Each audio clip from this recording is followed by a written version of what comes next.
ഉന്നത പദവികളിലുള്ള സ്ത്രീകൾ എപ്പോഴും പെൺപുലികൾ തന്നെയാണ്. കേരളത്തിലെ കളക്ടർമാരായ അനുപമയും വാസുകിയും ഇതിന് ഉത്തമ ഉദാഹരണമാണ്. പ്രളയം വിഴുങ്ങിയ കുടകിനും രക്ഷകയായി എത്തിയത് ഒരു പെൺപുലി തന്നെയാണ്. PI Sreevidya IAS. കുടകിലെ ഡെപ്യൂട്ടി കമ്മീഷണറാണ് IAS ഉദ്യോഗസ്ഥയായ ശ്രീവിദ്യ. പ്രകൃതി ദുരന്തങ്ങൾ കൈകാര്യം ചെയ്ത് അത്ര അനുഭവ സമ്പത്തൊന്നുമില്ലാത്ത ശ്രീവിദ്യയ്ക്ക് ഓഗസ്റ്റ് 12-നാണ് അസാധാരണമായ ഒരു സന്ദേശം ലഭിക്കുന്നത്. കർണാടകയിലെ കുടകു ജില്ലയിലെ അടുത്ത ദിവസങ്ങളിൽ കനത്ത മഴ ലഭിക്കും എന്നായിരുന്നു സന്ദേശം. കേരളത്തിലെ പ്രളയം വാർത്തകളിലൂടെ കണ്ടുകൊണ്ടിരുന്ന ശ്രീവിദ്യയ്ക്ക് ആലോചിക്കാനൊന്നും സമയമുണ്ടായിരുന്നില്ല. സന്ദേശത്തിന്റെ നിജസ്ഥിതി പരിശോധിക്കാൻ പോലും നിൽക്കാതെ അവർ ഊർജിത പ്രവർത്തനങ്ങൾ തുടങ്ങിവെച്ചു.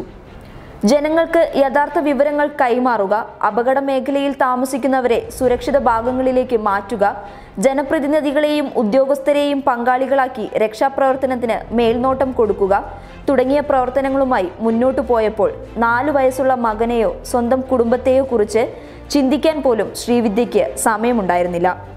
ഇതിനിടെ 100 കണക്കിന് ജീവനുകൾ രക്ഷിക്കാൻ ശ്രീവിദ്യയ്ക്ക് കഴിഞ്ഞു. കേരളത്തിൽ നാശം വിതച്ച പ്രളയം കർണാടകത്തിലെ കുടകിനെയും കശക്കിയെറിയുകയായിരുന്നു. തോരാത്ത മഴ, ജലപ്രവാഹം. ആ ദിവസങ്ങളിൽ സ്വന്തം ഓഫീസിനോട് ചേർന്ന് കൺട്രോൾ റൂം തുറന്ന് രക്ഷാപ്രവർത്തനത്തിന് മേൽനോട്ടം കൊടുത്തു ശ്രീവിദ്യ.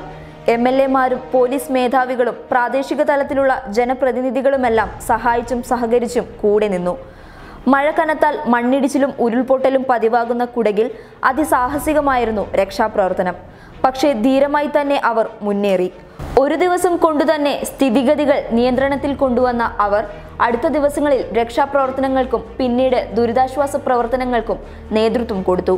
കുടകിലെ പ്രവർത്തനങ്ങളുമായി മുന്നോട്ടു പോകുമ്പോൾ ശ്രീവിദ്യയുടെ സ്വന്തം കുടുംബം പ്രളയത്തിൽ നിന്നും രക്ഷ തേടുകയായിരുന്നു.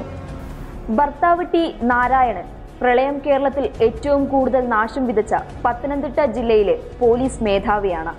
ആ സമയങ്ങളിൽ ഇവർക്ക് പരസ്പരം ആശയവിനിമയം നടത്താൻ പോലും സാധിച്ചിരുന്നില്ല. 4 വയസ്സുള്ള മകൻ മുത്തശ്ശനും മുത്തശ്ശിക്കുമൊപ്പം ദുരിതാശ്വാസ ക്യാമ്പിലായിരുന്നു കഴിഞ്ഞിരുന്നത് എന്ന് ശ്രീവിദ്യ അറിഞ്ഞിരുന്നില്ല. News desk public Kerala.